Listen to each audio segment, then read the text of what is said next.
So I am happy to report on some really great news surrounding the progressive political revolution. Two new Bernie-crats, Zephyr Teachout and Misty Snow, have won their Democratic primaries. Now, when it comes to Zephyr Teachout, she is running for Congress in the 19th District of New York, and she won by a 46-point margin with a vote of 73 to 27%. Now, she's been an outspoken advocate to get money out of politics, and she initially gained notoriety in 2014 with her gubernatorial campaign that she ultimately lost, unfortunately, but now she's back and better than ever, presumably. Now, she is set to face off against Republican John Faso, but she actually has a really great chance of winning because she's not facing an incumbent, and Obama carried District 19 of New York in both 2008 and 2012.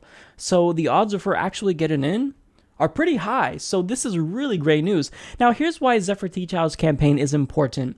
So she supports actual campaign finance reform, and that means public financing of elections, which I am ecstatic about. She also wants legislation codified into law that prohibits members of Congress from becoming lobbyists immediately after they leave office, which is a phenomenal idea. I actually would support a lifetime ban, but I mean, I will take what I can get. I think this is a fantastic idea that nobody else is proposing. Now, she's also against the TPP, and she will be pushing for renewable energy, and she is in favor of making it easier for workers to unionize. So she is amazing. So everything about her indicates that she's very close to Bernie Sanders policy-wise. So for everyone who feels disenchanted with Elizabeth Warren, meet your new Elizabeth Warren. And what's great about Zephyr Teachout is that she's charismatic, and I think she's popular enough that she could potentially be setting herself up for a presidential run in 2020, 2024, who knows, but she is really important to the progressive political revolution. Now, when it comes to Misty Snow, I actually might be a little bit more excited about her than Zephyr Teachout, considering she is basically the female equivalent of Bernie Sanders. So she wants to get money out of politics and supports public financing of elections. She supports a $15 minimum wage. She believes healthcare is a human right and supports a single-payer system. She wants to legalize marijuana and also is in support of free college for all. Now, the reason why I'm more excited for her is because we don't necessarily know Zephyr Teachout's positions with respect to healthcare, if she supports a single-payer system or free college for everyone, but I would guess that she is, since she's not taking corporate money. But Misty is very, very close to Bernie Sanders. Now, here's what's particularly interesting about Misty Snow. She's actually only a grocery store clerk. So someone who works at a grocery store, who's part of the working class, launched a campaign for Senate and won her primary.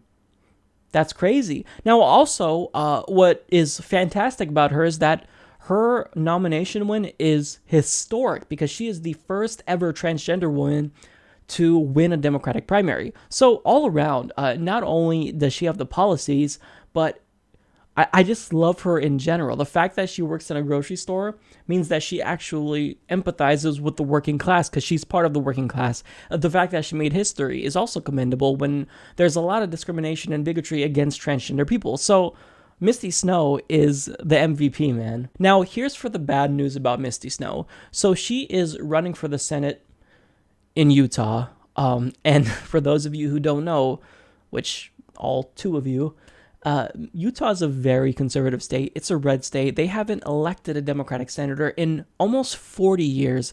And currently, when you look at public opinion polls, she is 14 points behind. But when you look at where she's at in the polls with respect to previous Democratic opponents to Republicans, she's actually polling a little bit better. So there's hope, but if we want to get her elected, we have to help her out. Now, the one thing that's really frustrating is that she was on MSNBC, and they did nothing but focus on the fact that she's transgender. She did not get to speak about policies at all. And they just kept going back to that because, of course, MSNBC is not a liberal or progressive network, so they don't want to hear about Misty's policies. So they only talked about her identity. And that's something that even Misty did not like. Take a look. But you don't want the historic nature of your candidacy to dominate the talk of your candidacy, right? Yeah, no, that's just one of those facts about me. I just happen to be trans. But otherwise, I'm a very passionate person. I care a lot about working class people, and coming from a working class background, I feel that I could be a good representative to working class people in Washington. 30-year-old transgender woman, transgender nominee, transgender woman. You are transgender woman. You are a cashier, which may make it more challenging than actually being a transgender woman, that you don't have a political background. Comment on you being a transgender woman. So in the end, Zephyr Teachout and Misty Snow are people definitely to look out for. I mean, we have other Bernie-crats that won, Jamie Raskin, we have Alan Grayson, potentially Tim Canova. Hopefully he'll win against Debbie Do Anything for Hillary Wasserman Schultz. But I mean, we're slowly but surely making progress with our progressive revolution, and it starts with these two ladies. And what's great is that, you know, they're just like Bernie Sanders in terms of policy, and we need people like that fighting in Congress for what's right. So I am absolutely ecstatic about their wins.